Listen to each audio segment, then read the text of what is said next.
si Langgam at si Tipaklong. Maganda ang panahon. Mainit at maliwanag ang sikat ng araw at ang damuhan ay luntian. Sa isang dulo ng bakuran, maaga pa lang ay gumising na si Langgam mula sa kanyang maliit na kama. Nagunat si Langgam ng kanyang katawan at tumingin sa paligid. Napakaganda ng umagang ito. Panibagong araw na naman para magtrabaho. Marami akong gagawin ngayon. Kailangan kong maghanda ng pagkain para sa darating na araw. Agad siyang nagluto ng kanyang almusal. Masarap talagang pagkain kapag pinaghihirapan. Pagkatapos kumain, nilinis niya ang kanyang maliit na tahanan. Dapat malinis lagi ang bahay. Mas magaan sa pakiramdam kapag maayos ang paligid. Lumabas si Langgam at naglakad sa damuhan.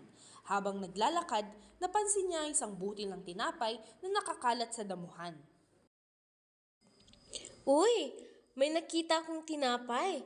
Malaking tulong ito sa aking ipon na pagkain. Dahan-dahan niya itong binuhat at inilagay sa kanyang sisidlan. Isa na naman itong dagdag sa aking mga pagkain para sa tag-ulan. Habang pauwi na si Langgam, biglang sumulpot mula sa damo si Tipaklong. Siya ay masaya, kumakanta at tumatalon. La la la la la, ang saya ng araw, ang sarap maglaro sa damuhan. Uy, Langgam, anong ginagawa mo? Naghahanap ako ng pagkain para may maipon ako sa mga susunod na araw. Naku, huwag ka nang magtrabaho. Napakaganda ng panahon. Halika, maglaro tayo at kumanta. Pasensya ka na, Tipaklong. Mas gusto kong magtrabaho ngayon para handa ako kapag nagbago ang panahon. Hay, Langgam, masyado kang seryoso. Ako muna'y mag-enjoy sa araw na ito. Nagpatuloy ang mga araw na ganoon. Araw-araw ay abala si Langgam sa paghahanap ng pagkain at pag-iipon nito sa kanyang bahay. Isa pang mumo, isa pang butil. Malapit nang mapuno ang aking sisidlan. Samantala, si Tipaklong naman ay patuloy na kumakanta at naglalaro sa damuhan. Ang saya talaga ng buhay, walang iniintinding trabaho. Ngunit hindi niya napansin na unti-unting nagbabago ang panahon. Makalipas ang ilang linggo, nagsimulang dumilim ang kalangitan. Lumakas ang hangin at bumagsak ang ulan. Ang lamig! Basa na ako at wala pa kong pagkain. Naglakad siya sa damuhan habang nanginginig sa ginaw.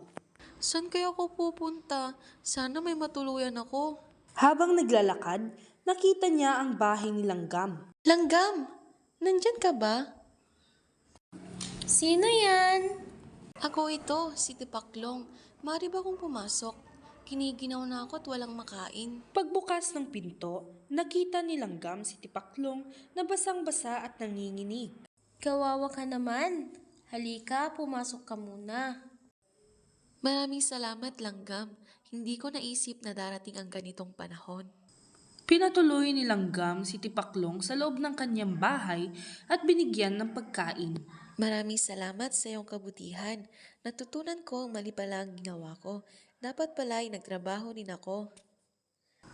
Hindi pa huli ang lahat. Maaari ka pang magbago, kaibigan. Nang bumalik ang tag-init, nagbago na si Tipaklong. Langgam, tutulungan kita sa paghahanap ng pagkain. Salamat. Mas magaan ang trabaho kapag may kasama. Mula noon, hindi na puro laro si Tipaklong. Lagi na silang nagtutulungan ni Langgam sa paghahanap ng pagkain para sa susunod na tag-ulan. At dito nagtatapos ang kwento ni Langgam at Tipaklong na nagtuturo sa atin ng kahalagahan ng kasipagan, paghahanda at pagtutulungan.